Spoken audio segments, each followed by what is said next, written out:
Get started. So I am Mike from Two Shakes, and first of all, thank you very much for giving up a bit of your time to come and have a look at what we're doing. Hopefully, we should be able to cover some good stuff today. Show you how to set up your profile, show you how to sign up some customers, and show you how the AML extensions, the customer due diligence side of Two Shakes, and the reporting and audit features that we've got are going to help too. So I'm just going to share my screen, and then we're going to get stuck into it. Okay. There we go. How's that? Is that okay? I've already logged into Two Shakes. Now, when you're in Two Shakes, I mention this every time, the training environment has this peachy pink background. If you're in the live environment, it's completely white. The peachy pink background means you know that you're in a safe sandbox environment. Everything that you're doing is going to be within the system. So the first thing we do, we have this business profile up here, and we're just going to go into the business profile. I'm going to show you how it's set up. This is where you make Two Shakes look like your practice or your business. So you fill in your business details, you put in your branding, the services and fees you provide, any authorities you need to do the work for your clients, your terms and conditions, any other users that you're going to need, and then that's your profile set up, and you can go ahead and sign up clients. So if you're an incorporated entity, you can click here and just put it in. It says an entity name or NZBN. So if I just put in, say, Two Shakes, it would pull all through the Two Shakes information from the NZBN company's office, and then fill in the rest of this information. So that is like your business. Nice and simple. Then we go into branding. So when we do an agreement, it'll have your logo on it. When we send an email, it'll have the footer of your email footer on it, along with your social media handles. This is where you set all of that up. So just upload your logo, upload a little graphic here if you'd like to use it for an email footer. Put in your social media handles. We send two types of email to clients. The remote signing email that says, hi there, can you please sign this agreement? And you can edit that to reflect your practice. You can edit the intro. You can edit the bit at the end. There's a little bit in the middle that's read only that we have to say to people, and we don't want that to be edited, so that's cool. That's the email they get in order to sign. Once they've signed, everyone who signs gets an email that says, thank you, congratulations for signing up with our practice, and we attach the agreement, the services agreement, to that email. So you can edit that to reflect your practice. You can even add attachments and attach them at the point of sending it to the client, so that they might have some bios, it might have some additional paperwork that you want your clients to do. So that's all of that branding side. Then there's the services and fees. So when Two Shakes ships, it will come set up with some canned services. They are aimed at the bookkeeper market because that's where we started, but more and more accountants are coming on board, and other professions like lawyers, and we've even got estate agents contacting us now. So you can just configure this, remove any of these services that you like, set up your services description. If you do packages, you can put them in here. If you just have simple services, put them in too. Anything in the services list will show up with a tick box when you're signing somebody up, and it will already be ticked, and you can untick it if you like. If you don't want to use any of them, just remove them. It's all good. On your fees, the fee description, it's just a text box. You can put in a fee description of whatever you like. So some people do a package fee, and they might say that you'll be charged X amount per month. Some people do an hourly rate, they might put that in. Some people have a lot of different things to put in, and they'll have 3 or 4 different things in here, and when they're signing somebody up, they'll just delete everything but the one that applies. Then you get into the authorities side. Now, Two Shakes integrates with Inland Revenue, ACC, and Companies Office, so that you can get authority for your clients when you're signing up. Not going into it too much just now, but if you're a tax agent and you're always a tax agent, you wouldn't need to send in an IR 597. You just capture the authority to link in My IR as part of the Two Shakes process. You then, as a tax agent, go into My IR, link as normal. If you're not a tax agent, then you can submit an IR 597 nominated party form.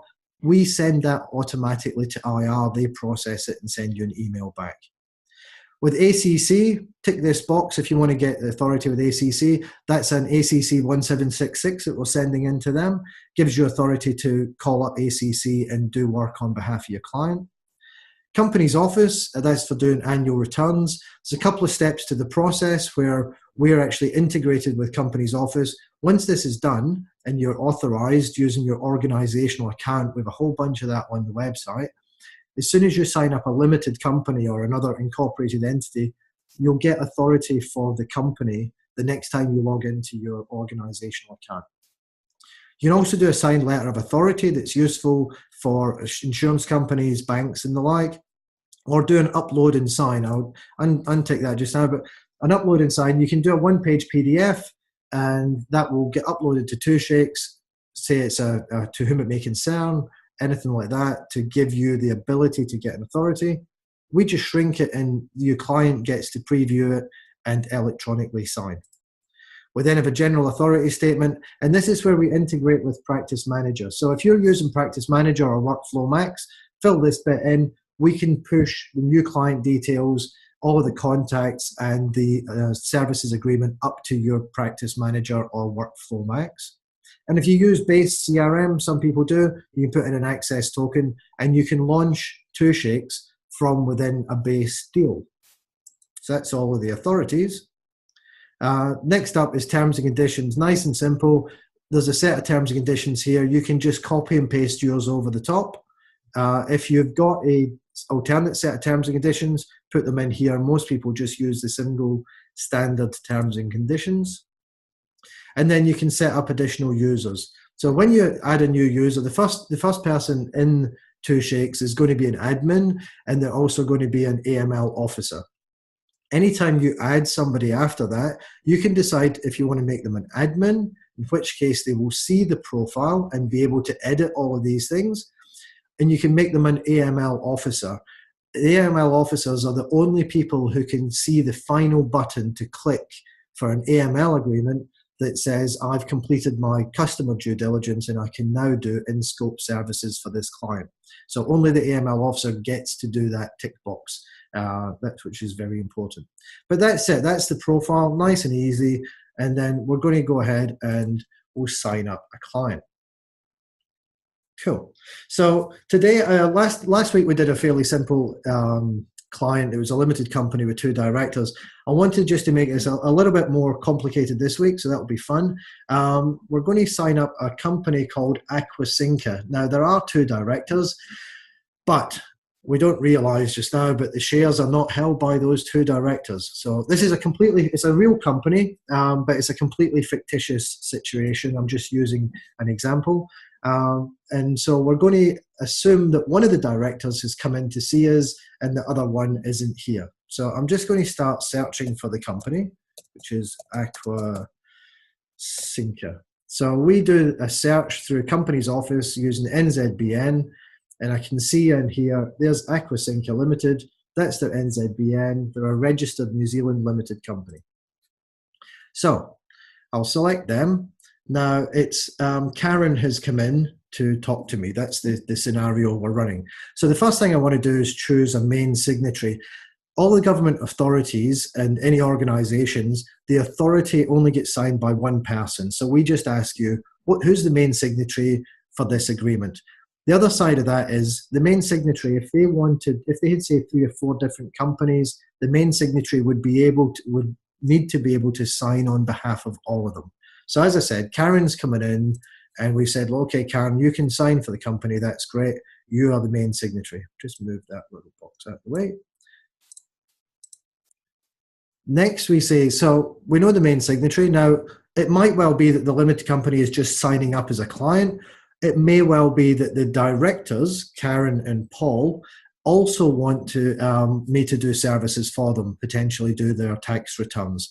If they're doing that, the individuals are signing up as individual clients as well, because I'll need their individual IRD numbers in order to get authority for them as people rather than the company at Inland Revenue and at ACC.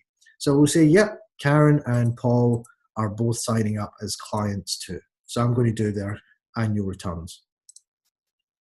Now we can see that we're signing up Aquasinca, and we're also signing up Paul and Karen. If Karen had some other companies, we could continue to search here and keep adding them in here and potentially pull other people into the individuals from company's office. Or if I'm happy, I could just say, yep, that's me for now. So I'll say done. Takes us back to the first page, and we can see here's the individuals who are signing up, and here's the organizations. Now I can see Karen is the main person, main signatory, and she signs up as an individual client. So I know that she's signing for the company and she's going to become an individual client. Paul is becoming an individual client. I'm signing him up as well. I could add other individuals here and just put their details in, and they might be people who want to sign up as a client, but they're not, I can't pull the details from company's office. On the organizations, I might have here, well, there's Aquasinca, obviously, but in this case, they might say, actually, we have got a family trust. And what I might do then is set up Gray Family Trust. Yeah, and I'll say, yep, that's great. So the Gray Family Trust is signing up as well. So I've now got the company, the both directors as individuals, and the family trust all signing up on this agreement at the same time. So that says we're happy with our sign-up list. So we pulled the addresses that are available from company's office, but I'm happy with the Hardy Street Nelson address. So that's all fine. We're ready to go forward. Now we can see here, we know exactly who's signing up. Aquasinca, Gray Family Trust, which I've misspelled, great. And Karen and Paul Gray, which is great. So now we need to say, here's the services and fees. All of this pulls through from the profile. So this would be the information that would be in the profile. All of the services appear just like that. And we can unselect all. We can select, we'll just do a certain amount of services for them. And I can edit this in any way I like for the services. I'll come back to that bit in a minute. There's the fees. So if I had multiple fees here, or if I was doing them a better deal, I could say, actually, I'll just do it at $60 an hour for you, and that'll be fine. And they can also see the terms and conditions. Now, what we have here is the Westpac Bank referral.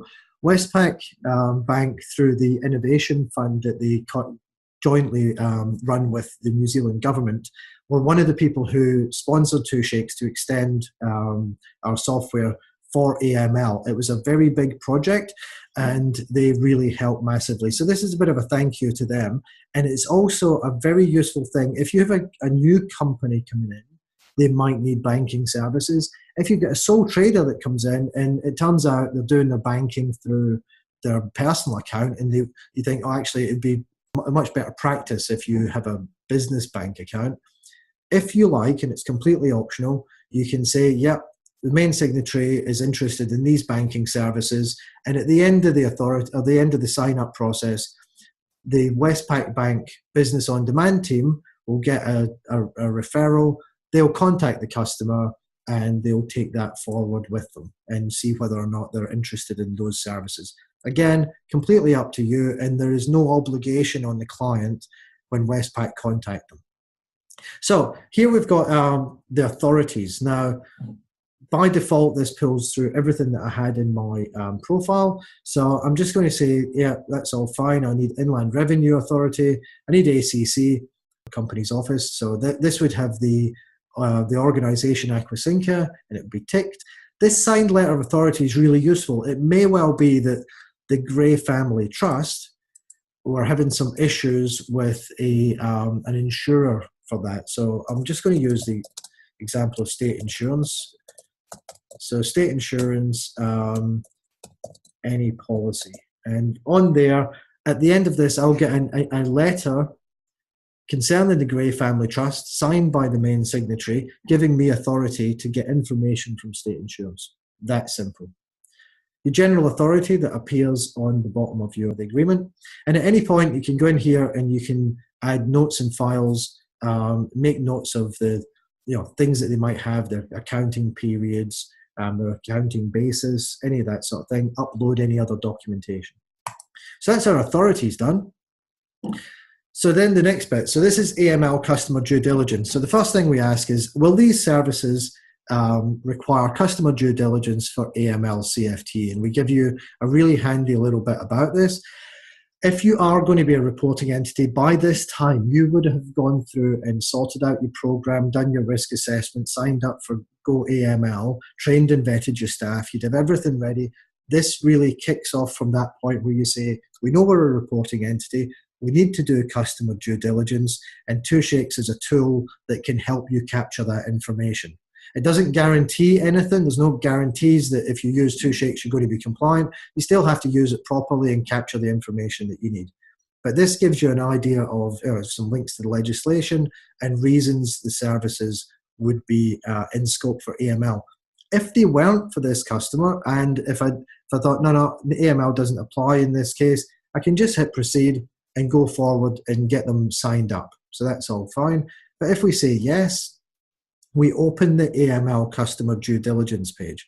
Now, what we're trying to do with customer due diligence is to identify the natural people behind the entities that you're signing up who are either in control or who own the entities. So there are a couple of tests. One's a beneficial owner, which is 25, they own 25% or more of the entity, and another is an effective controller, like the director of a company.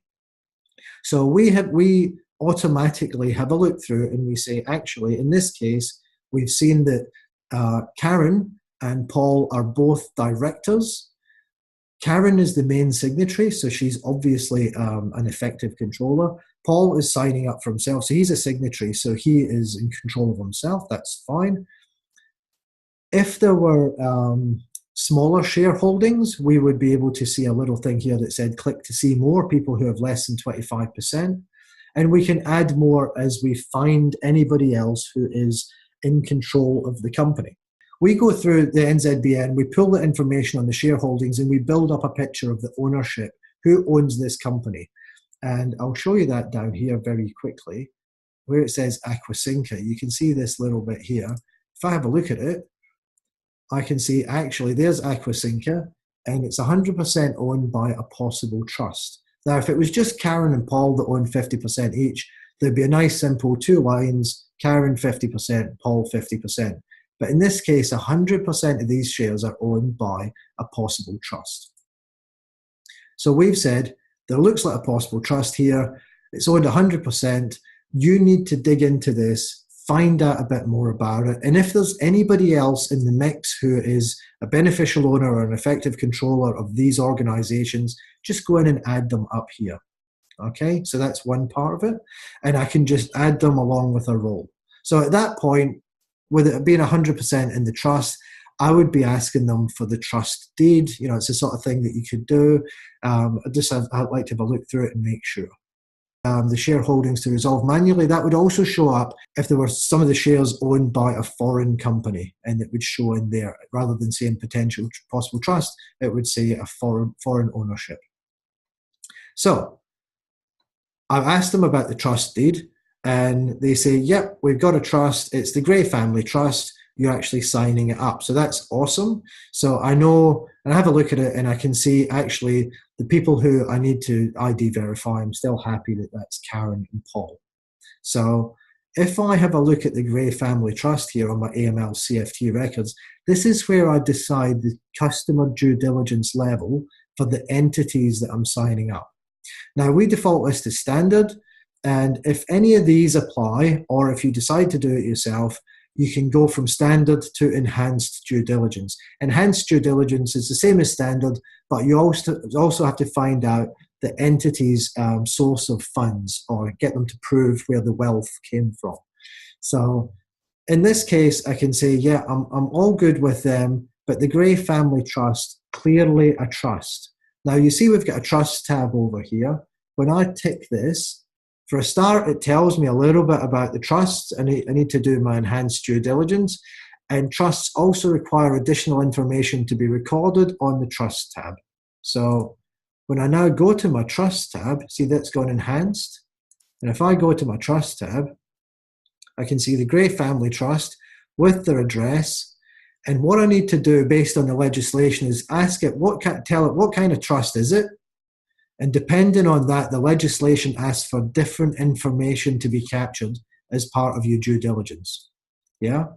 So here I can say actually it's a trust with less than 10 beneficiaries, and I can see I need each beneficiary's name and date of birth. So I might just say test name and date of birth. So there might be 2 or 3 children who might be beneficiaries. Now I may, and it's up to you, I may decide from reading the trust document that some of those beneficiaries or even trustees or the settlor is somebody who is sufficiently in control or benefiting from this that I need to ID verify them as well. And I might come up here and add some people in. It's entirely up to you and your program, but that's how you would do it within Two Shakes. So hopefully that makes sense. If there were other trusts in the mix, we can just add them in here as well. So we'll go back to here. So there's the trust. We know that it's enhanced. I now need to capture my nature and purpose of the relationship. Now, a lot of this information you might not know just now. And if you don't, you can come back and complete it later. But this is the information. We're simply saying I'm a bookkeeper or accountant isn't going to cut it. What the DIA and what your auditors are going to be looking for here is sufficient information about your client that you clearly know them and you'll be able to monitor them. So the information just now, you're almost taking a reference or a datum on what that customer looks like. So the volume, the size of the financial transactions, the turnover, the staff, where their premises are, obviously the type of business they're in, all of that sort of thing, you would be putting in that nature and purpose here. Here for the client, you would do a risk assessment and you would put in some notes about that risk assessment. If you've got a form that you have a standard risk assessment sheet, you can go through that and then upload it in notes and files, which is nice and simple. And we've seen the trust tab. So at this point, I'm going to say, look, we're good to go. We know that these are our customers. I know that the Gray Family Trust is going to be enhanced, so we're going to have to get a bit more information about proof of wealth or source of funds there. And I'm happy that Karen and Paul are the people who I'm going to do the ID verification on. Okay, so let's proceed. It's just telling me, remember to complete your AML records later so that you can do in-scope services. So this takes us through to the parties and signatories. So in the parties and signatories, we can see here the organizations are signing up, the individuals, the signing up I'm working for ATA's new books in my training environment. We have Karen and we have Paul. Now, if we had added anyone else, it would, under here for ID verification, it would say people for ID verification only. They're not signing, but you can still get them ID verified. And that's part of your CDD or your customer due diligence. So with anybody who's signing, they can sign later via email. They can sign here and now via SMS text, and they can sign on printed paper. We put that in because a lot of people still have, or maybe 5 to 10% of people still have an aversion to electronic signatures and doing things online. It's a way for you to allow them to sign the documents and get them signed up. We advise people only ever use it in extreme situations because you don't get all of the automated goodness that you get when you're keeping it in the electronic world. So only do that as a last resort if somebody can't do it any other way. So here, because Karen has come in and seen us, we're going to say Karen is going to sign here and now via SMS text. Just going to put my email address in here. In training, doesn't matter what email address you put in. All of the emails come to the logged in user, which is nice and easy. Now, Karen will need a phone number for, so I'll just put in my number.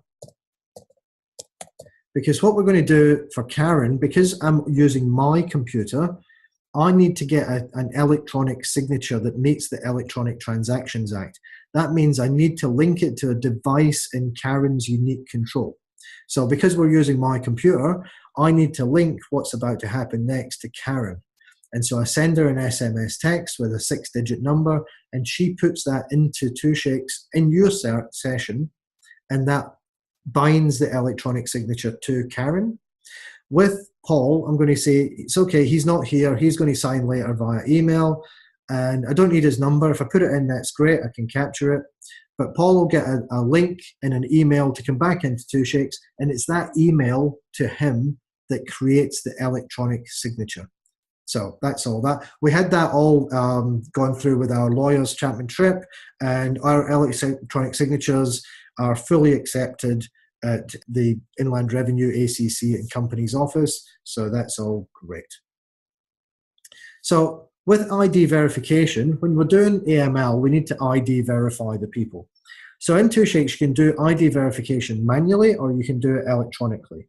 If you do it manually, we're just leaving it entirely up to you to capture any information, find out anything that you need to do your due diligence. And that would be, for instance, getting a copy or making a note of their driver's license or passport, checking their address and maybe taking a scan of a power bill or a rates notice, and also checking if the person is a foreign politically exposed person. That's part of the legislation.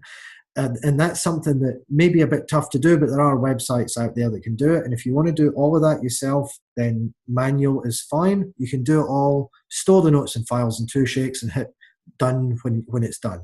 Alternatively, you can use electronic IDV. We've integrated with a company called Centrix. They're an ID and credit checking agency. And we send the information to them that your customer provides. That information, Centrix then pass it on to DIA if it's a passport check, NZTA if it's a driver's license check, and they also have agreements with people like banks, utility companies and the like for checking the addresses, and they also do the foreign PEP check as part of that product. Now, we send all of that to them. There's a charge, so whenever you do an electronic IDV, it costs $5 per person. If you decide to do it all yourself, it's manual, and it's entirely up to you which you decide.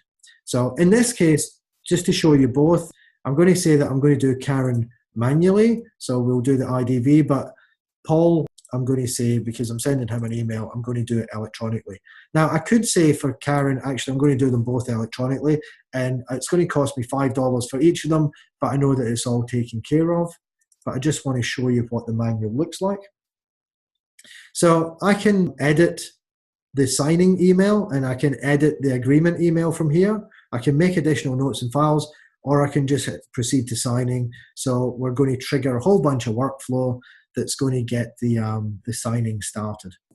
Okay, so Karen is currently here. The first thing we do when we hit proceed to signing, because Karen's there, your system, your computer will now show the agreement for Karen to review and sign, and she's reviewing it on your computer, which is great.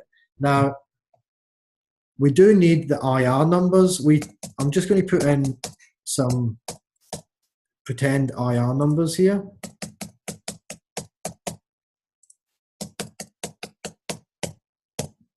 We do check that it's a valid IR number through an algorithm, but we can't check if that's really Karen's IR number because that ability doesn't exist. If there was an API at Inland Revenue, an interface where we could say, is this the right number for Karen? That would be awesome, but that doesn't exist yet. Might come through transformation. You never know. So Karen is now reviewing this, so she knows these are the parties signing up. She knows these are the services that we're getting, and this is how much we're going to be charged. Here are all of the authorities that are going to be created because Karen's the main signatory. There's an IR 597 for Karen, an IR 597 for Aquasinca, and one for the family trust. And we will send all of them to Inland Revenue. Similarly, there's authorities for all of those that go to ACC and the state insurance letter, if you remember that. She can check your terms and conditions again. And here's where on Karen's phone, on the phone number that we put in, she would get a 6-digit code. Now that code has come through to me, so I'm just going to have a look at my texts, and I can see that 387494. 387494. So I have a text that says 397484 is your 2Shakes verification code. So that's nice and simple. Now there's an option to upload documents. Then Karen agrees to the agreement on behalf of herself and the entity she's signing for, and she also agrees to 2Shakes terms and conditions. Now you'll see when we do Paul that there's a slight difference on his. There's a third block that asks for authority for the electronic ID verification. We don't need to do that. We can because we're IDing her manually. Now, the signature part of it, we allow people to type in a signature so that they can say test signature, or you can upload a scan, or they can sign on screen. Now, you can use a mouse for this, or if you're using a touch screen, I'll just say this is test Karen, and I'm just signing with my finger on my screen there. Nice and simple. And then she's happy with that, and we sign the agreement. So at that point, Karen signed the agreement, and it takes you to this agreement management page that allows you to track this agreement all the way through. You can come back to this page at any time from that agreements tab up there.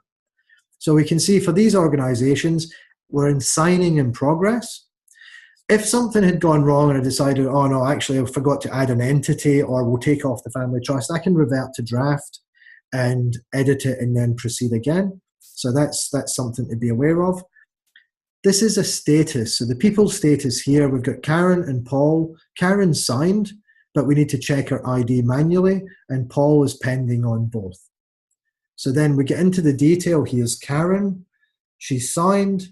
This is the ID verification check manually. So what I need to do, and this is entirely your process, and all of the information you put in here is completely up to you. I would go into my notes and files. I'd add a note, make some, I might have cited the driver's license and put the driver's license number and version number. I might have cited the passport, put the passport number and version number. I might photocopy it and upload it. I can do the same with their address. I can check that they're not a politically exposed person, put that whole narrative of information about your CDD in here. I'll just delete that. And once you're done, once you're absolutely happy that everything's done, you can then say, I've done my CDD, my customer due diligence for Karen. I'm happy. CDD is done according to my program.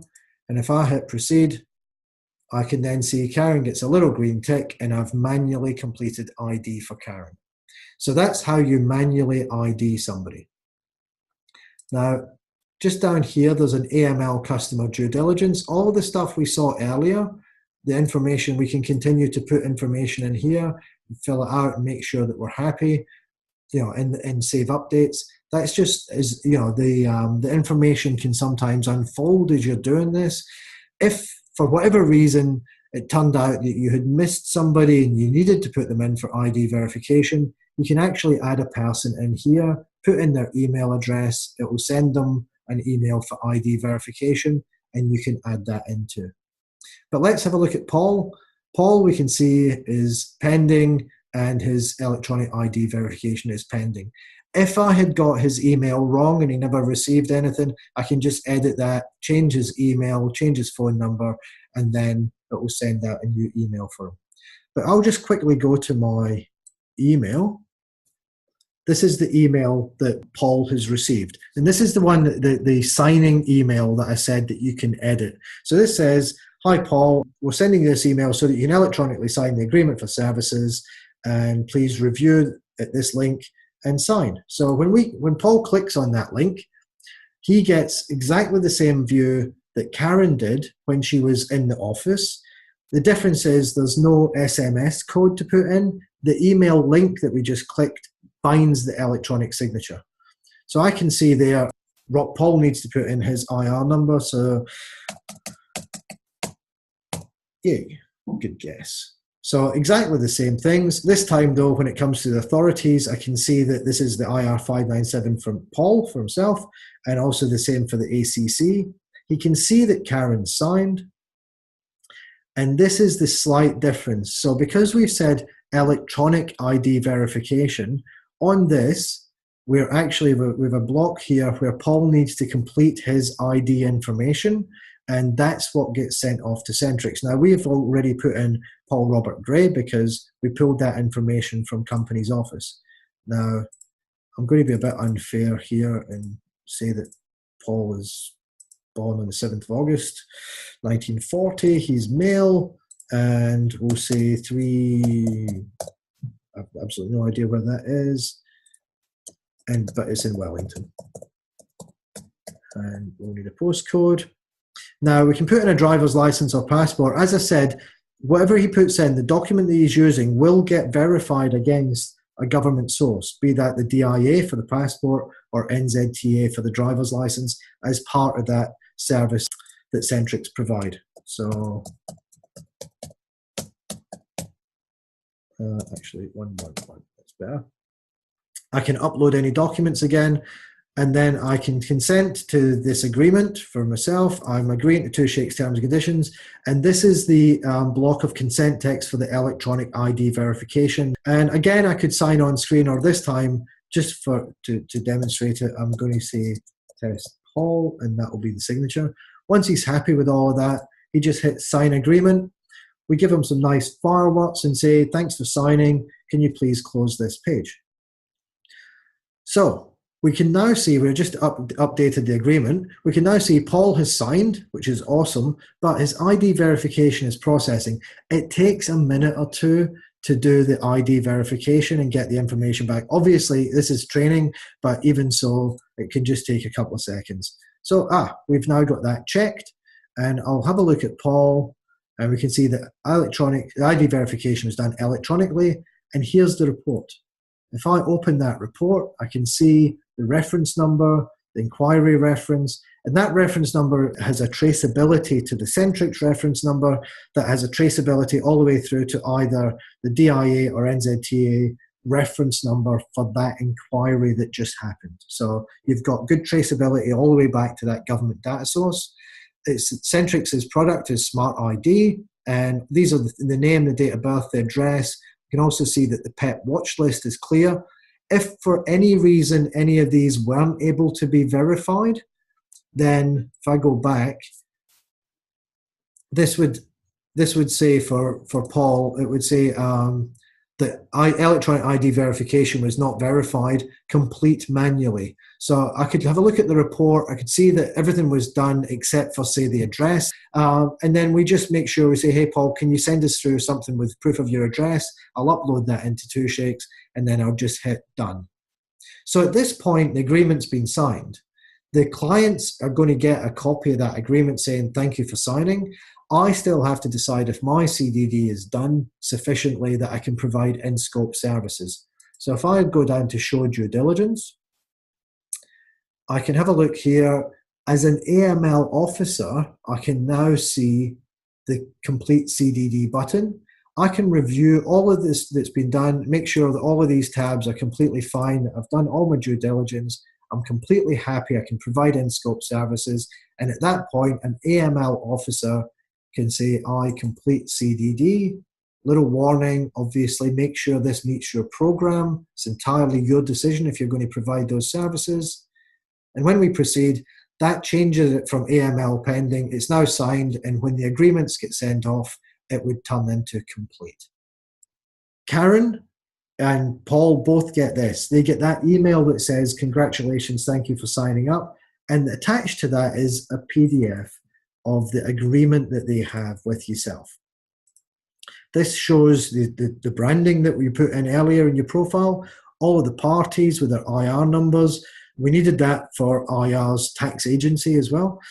So this is fine to show to IR as part of being a tax agent. The services, the fees, all of those authorities, the signatures that were done, and the ID verification references that we've used. And they were done just a few minutes ago. And then at the back, all of your terms and conditions. So that has already gone to both clients that have signed, because there's the other one that Paul got. At this point, I can do services for this client that is CDD.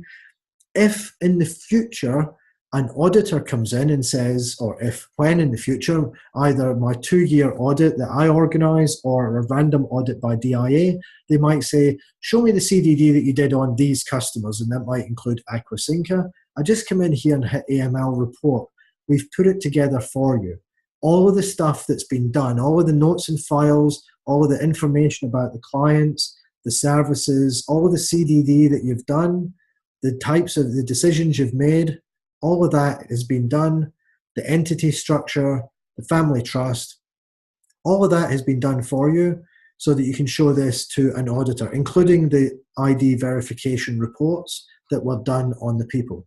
Once a year as a reporting entity, I think it's 31st of August, you have to submit annual statistics to DIA or your AML activity.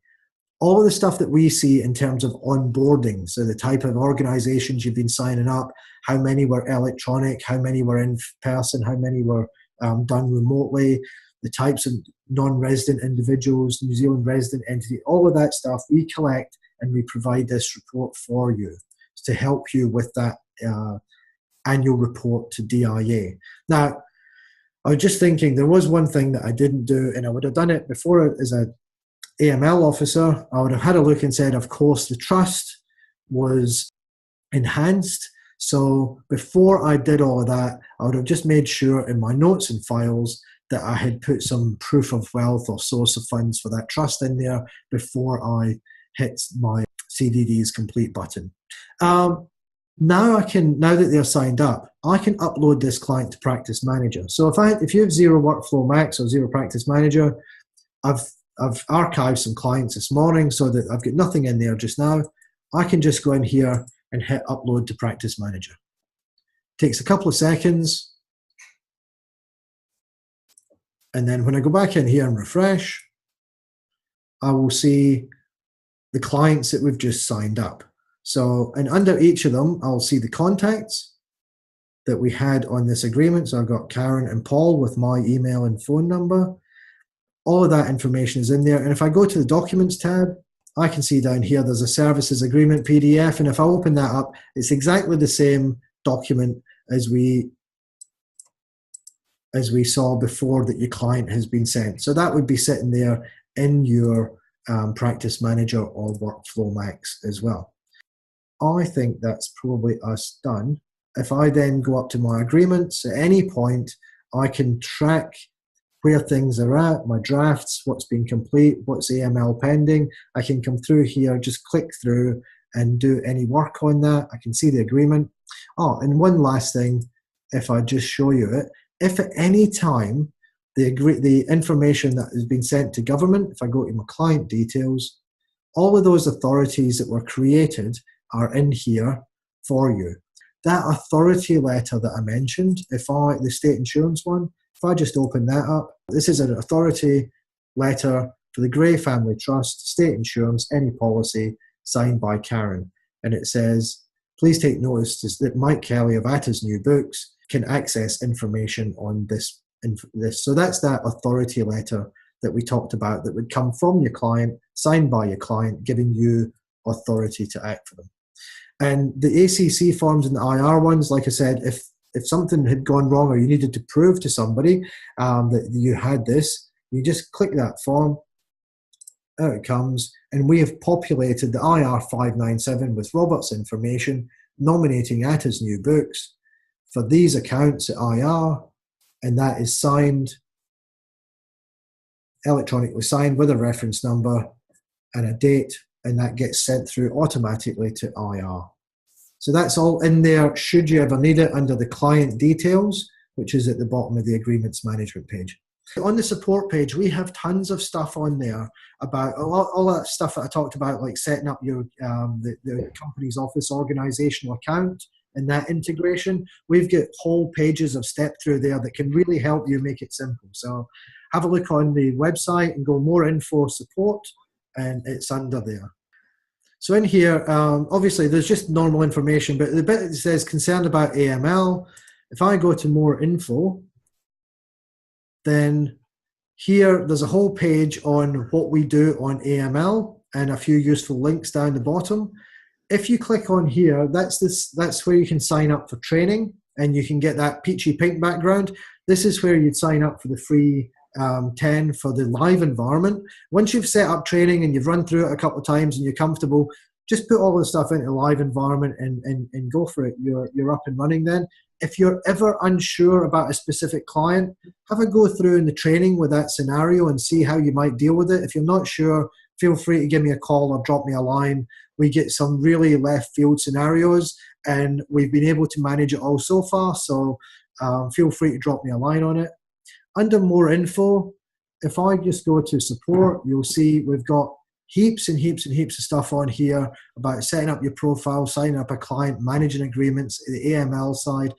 all of the stuff on electronic signatures and authority. So it's all in there. So if you're ever sort of looking for how does this bit work, have a look in here too. It's all up there for you. Look, thank you everyone. Bye for now. Take care, everyone.